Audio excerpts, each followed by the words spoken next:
आता सर्व प्रकारच्या आजारांपासून सुटकेसाठी विट्यात आली आहे होमिओपॅथी उपचार पद्धती, जिच्यामुळे शरीराची नैसर्गिक प्रतिकारशक्ती वाढते आणि रोग मुळापासून नष्ट करते. शरीराला कोणताही त्रास न होता आजारावर मात करण्यासाठी होमिओपॅथी उपचार पद्धती आजच सुरू करा.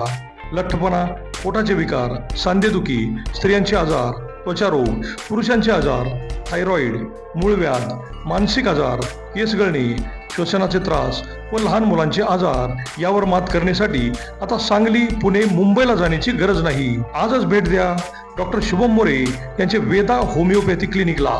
आमचा पत्ता डॉक्टर शुभम एस मोरे, जिवाळा बिल्डिंग, तळमजला, गाळा नंबर 1, खानापूर रोड, विटा, तालुका खानापूर, जिल्हा सांगली. संपर्क 95 61 65 18 19 82 089 15 813.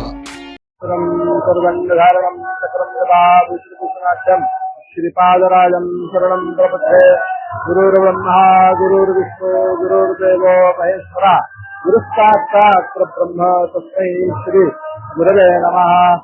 आज मार्गशीर्ष शुद्ध पौर्णिमा 4/12/2025 रोजी दत्त जयंतीच्या कार्यक्रमानिमित्तानं सर्व भाविक भक्तांच्या अत्यंत हर्षोल्लास पद्धतीने औदुंबर येथे सर्व लोकांनी दर्शन, अभिषेक, अन्नदान सेवा सर्व योग्य पद्धतीने केले.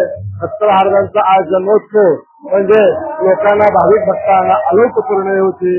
सर्व आलोक पूर्णवली दत्ताशीर्वादाने, दत्तकृपेने सर्व व्यवस्थित पार पडलेले आहे.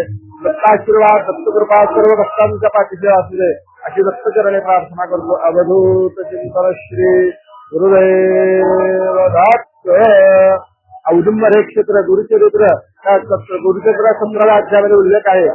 गुरुचरित्रात एक वाक्य आहे, औदुंबर वृक्षात असे औदुंबर वृक्षात असे तापसी मावावे अवतार वृष्ण तुझी वांछापूर दिलं. म्हणजे काय, एक मूळ ब्राह्मण हा भुवनेश्वर देवीच्या मंदिरामध्ये तपश्चर्या करता आलेला होता. त्याला दत्त महाराजांनी साष्टांग आशीर्वाद दिला व त्याला सांगितले की तुला जे ज्ञान पाहिजे ते माझ्याकडे आहे. त्यावेळी दत्त महाराज इथं चातुर्मासात 4 महिने तपश्चर्या करत होते. तपश्चर्या करत असताना महाराजांची तपश्चर्या पूर्ण होत असताना तो ब्राह्मणश्रेष्ठ त्या इथे आला. ब्राह्मणश्रेष्ठाने तपश्चर्या झाल्यानंतर महाराजांना नमस्कार केला. त्यानंतर महाराजांना कळालं की हा कोणीतरी मूळ ब्राह्मण आहे. मूळ ब्राह्मणाच्या पाठीवर हात फिरल्यानंतर त्याला वांछा म्हणजे जीव प्राप्त झाले. या पद्धतीने हे दत्त महाराजांचं वैयक्तिक हे तपश्चर्याचं स्थान असल्यामुळे याला शांती स्थान असे म्हणतात.